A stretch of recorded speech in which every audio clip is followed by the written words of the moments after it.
Bismillahirrahmanirrahim. Assalamualaikum warahmatullahi wabarakatuh. Salam sehat untuk kita semuanya. Apa kabar teman-teman semuanya? Sampai berjumpa kembali bersama saya Bu Najmah ya.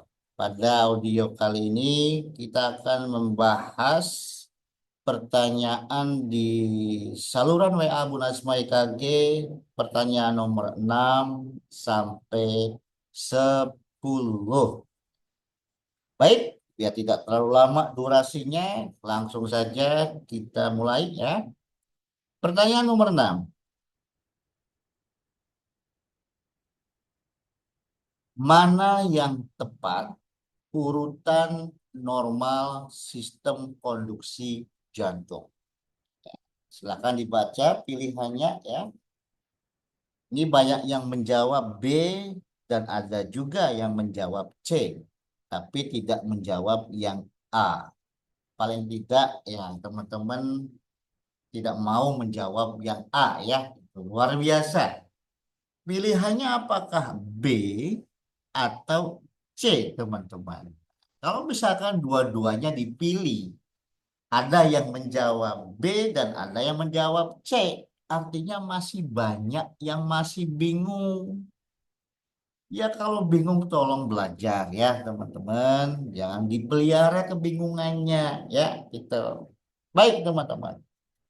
Di kelasnya Pak Bu selalu menekankan ya, kalau teman-teman sungguh-sungguh belajar EKG, jangan sampai tidak hafal urutan normal sistem konduksi jantung.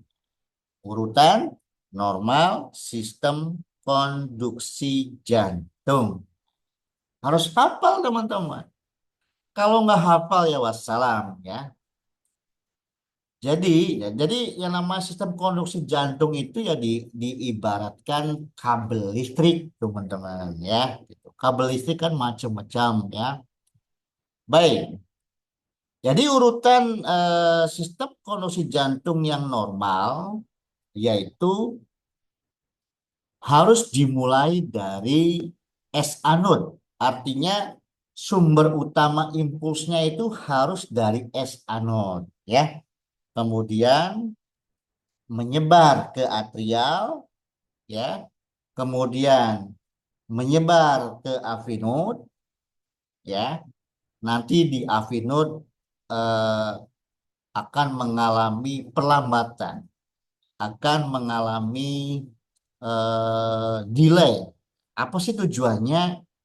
Ya tujuannya yang namanya energi yang dikirimkan oleh S anode ini jangan buru-buru masuk ke ventricle. Biarkan ventricle itu ngisi darah semaksimal mungkin ya gitu. Oke. Coba bayangin kalau tidak ada AV node ya. Ya, kalau sampai tidak diperlambat impulsnya ya langsung mengaktifkan ventricle ya ya nggak bagus buat si pasien apa buat jantungnya ya gitu belum maksimal pengisian ventrikelnya oke tiba-tiba sudah dikontraksi ya kan nggak bagus teman-teman ya begitu jelas ya. Yang keempat yaitu Purkinje cell ya. Tolong jangan sampai bingung nih antara Purkinje dengan serabut Purkinje. Jadi yang namanya Purkinje itu mulai dari His bundle sampai ke serabut Purkinje itu namanya Purkinje teman-teman atau conducting cell teman-teman. Ya. Jadi memiliki kemampuan selain menghasilkan impuls juga bisa atau mampu menghantarkan impuls. Ya. Jadi sekali lagi urutan normal sistem konduksi jantung harus diawali atau dimulai dari S anode, kemudian ke sistem konduksi di atrial, kemudian masuk ke AV node. Jangan lupa AV node diapain? Nanti impulsnya diredam ya atau didelay. Setelah itu baru masuk ke Purkinje cell. Nah, atau conducting cell di ventricle. Mulai dari his bundle sampai dengan Purkinje cell. Ya, begitu. Nah, kenapa teman-teman ada yang jawab C nih? Nah, kan nggak ada atrialnya. Emang atrial ada sistem konduksi, Pak Bu? Ada, teman-teman ya. Kan ada yang namanya internodal pathway ya, menghubungkan antara S anode dengan atrium kanan atau kemudian menghubungkan antara S anode ke AV node. Ya, itu namanya internodal pathway. Tapi kan Pak Bu bikin ringkas dari S anode masuk ke sistem konduksi atrial, kemudian masuk ke AV node, kemudian baru ke Purkinje cell. Tolong jangan eh, salah urutannya atau jangan dibolak-balik ya begitu. Nah, sedikit clue aja nih teman-teman ya buat teman-teman buat catatan pribadi di otaknya ya. Ini kan yang namanya sistem konduksi, Pak Bu umpamakan kabel. Jadi yang namanya kabel kan bisa menghantarkan AC/DC ya kan, artinya dari S anode bisa ke Purkinje cell dan kemudian sebaliknya dari Purkinje cell ke S anode. Iya enggak? Ah, gitu. Tapi kan kalau alirannya dari Purkinje ke S anode kan tidak normal, ya gitu. Jadi yang normal itu harus dimulai dari S anode, atrial, avenode, dan Purkinje. Jelas ya? Oke. Kita masuk ke pertanyaan nomor 7. Jika urutan sistem konduksi jantung normal, maka rekaman EKG yang dihasilkan yaitu, wow, luar biasa. Cuma satu jawaban memilihnya nih, yaitu C. Yes, betul sekali. Yaitu adanya gelombang P yang diikuti oleh kompleks QRS. Nah, selama ini teman-teman ya, yang mungkin dianggap eh, benar. Tapi kalau kita menggunakan pemikiran yang logis, sebenarnya tidaklah tepat, teman-teman, terkait gelombang P yang diikuti oleh kompleks QRS. Dulu waktu zamannya Pak Abu belajar EKG, diajarkan seperti itu juga, yaitu kalau ada P diikuti oleh kompleks QRST, berarti irama sinus atau EKG sinus katanya seperti itu. Tapi setelah Pak Bu pelajari, Pak Bu belajar dari mentor sana, mentor sini ya. Ternyata sebenarnya bukan seperti itu pemahamannya teman-teman. Ya, gitu. Jadi masih banyak nih teman-teman yang mengatakan bahwa yang namanya irama sinus atau sinus itu salah satunya itu adanya P yang diikuti oleh kompleks QRST. Ya enggak? Nah, ada enggak? Kalau yang masih ada dan tidak mau berubah, Pak Abu yakin sampai sekarang masih bingung, ya.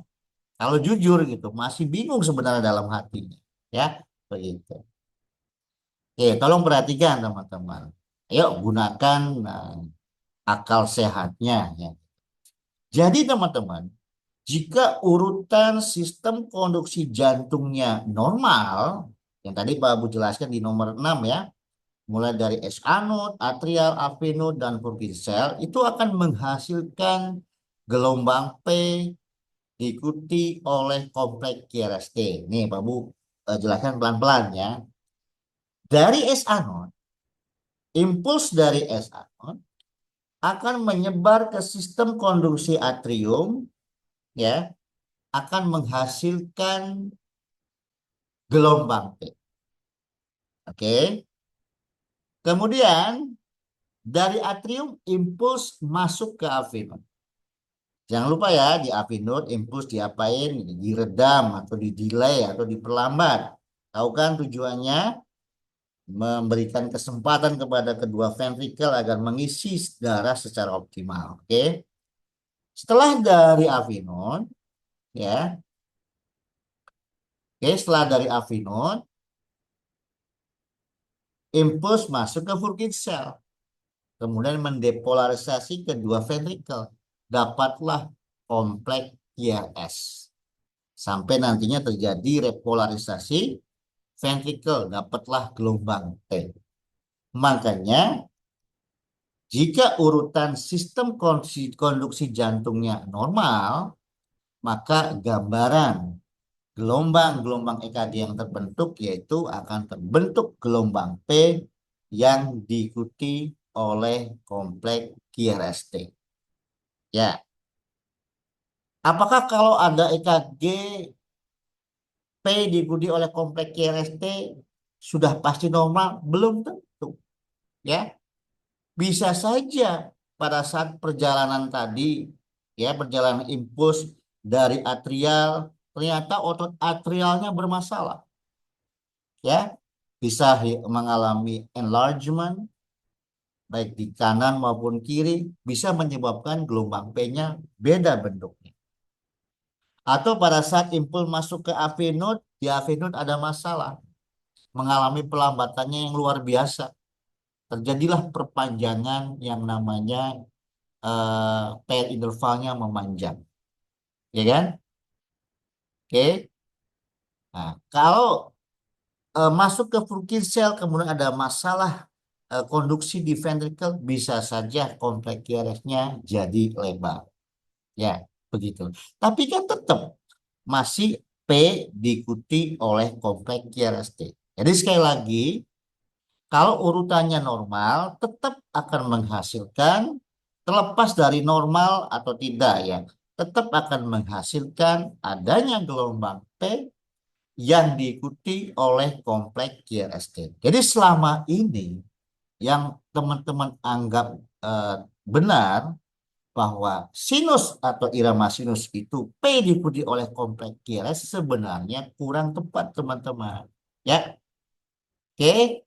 Ayo yang masih menganggap seperti itu, ayo tolong dirubah. Jika tidak, Anda akan selalu bingung selamanya. Ya.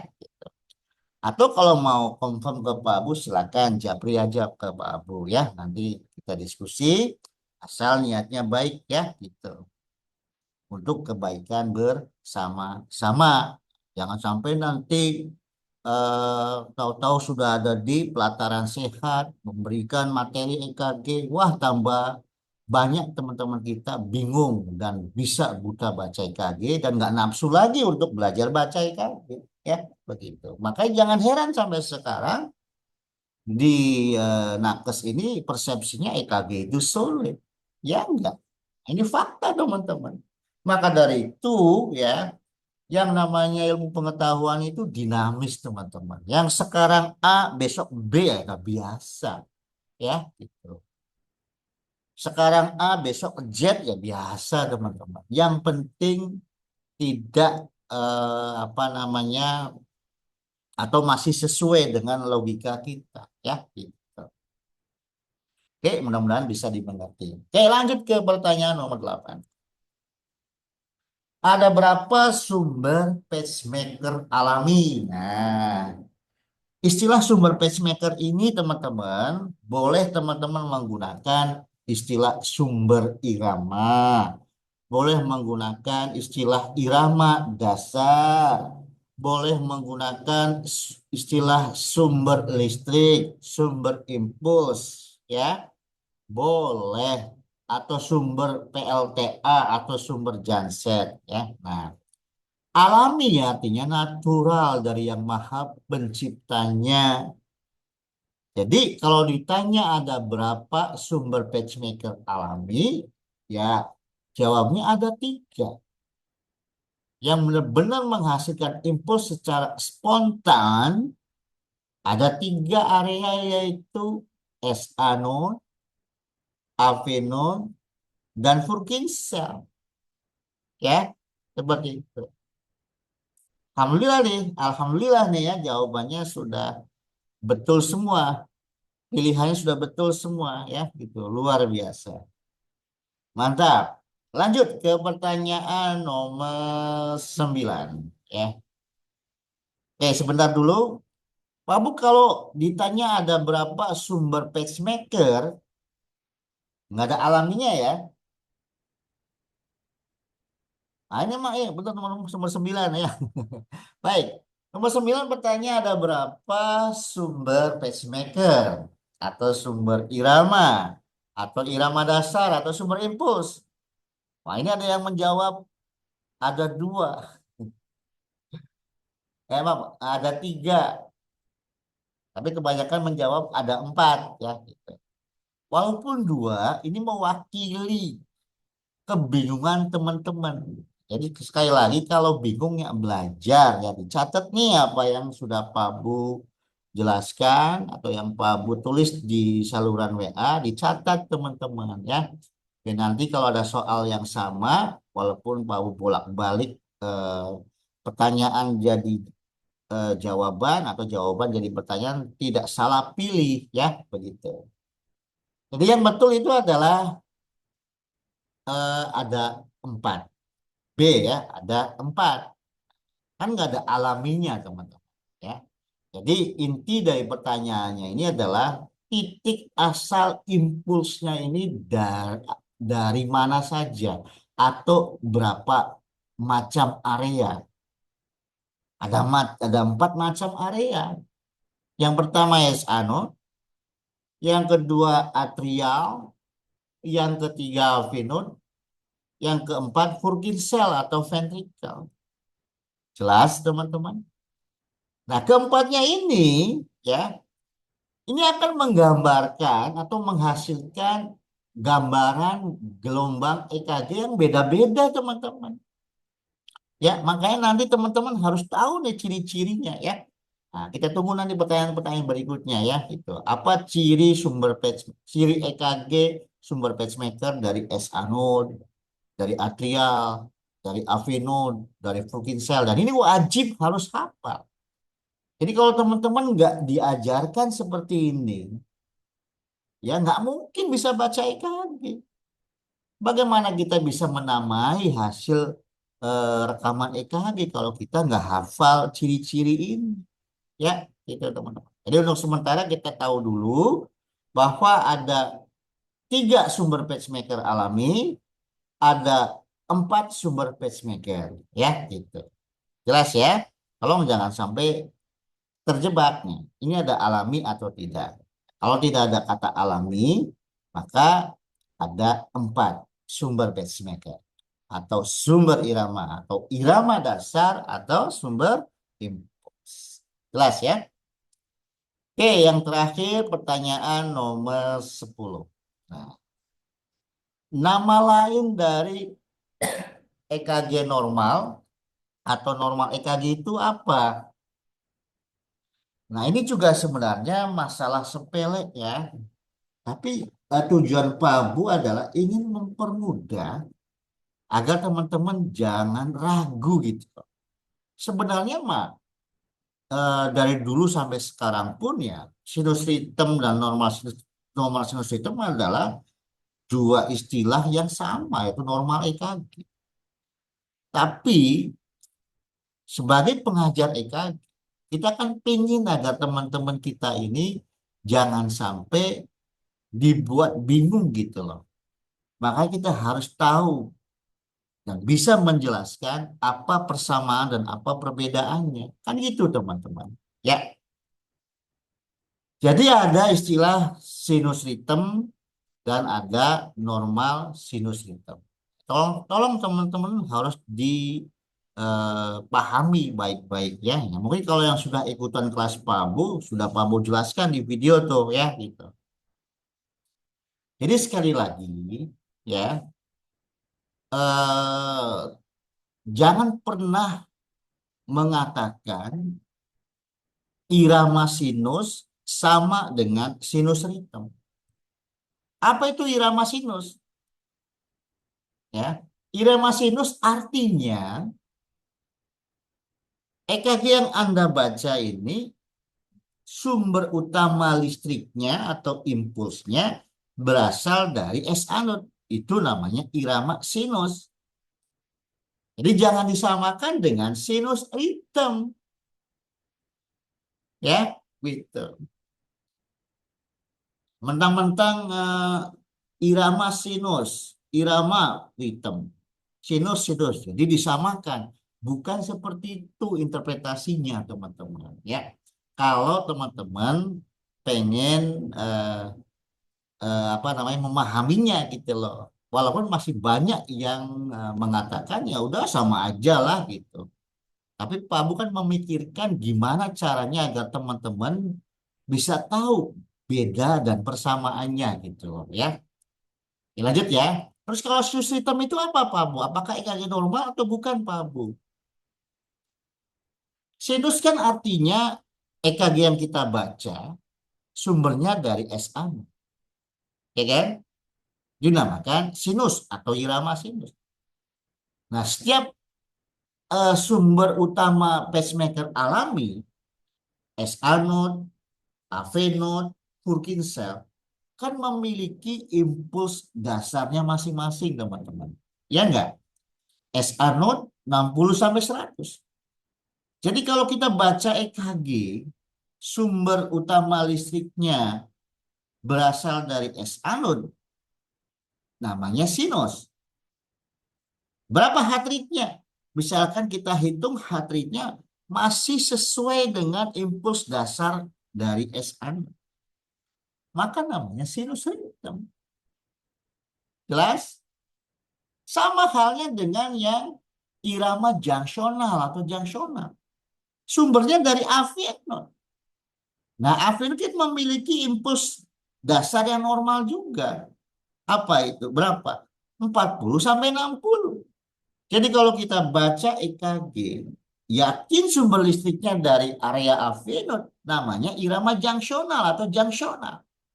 Berapa nih heart rate-nya? Heart rate-nya masih antara 40 sampai 60. Ya namanya junctional rhythm. Jelas teman-teman? Begitupun juga dengan idioventricular rhythm teman-teman. Sumbernya dari area Purkinje cell atau ventricle, heart rate-nya masih antara 20 sampai 40. Jelas? Nah, apakah sinus rhythm ini bisa irregular iramanya, Pak Abu? Bisa saja.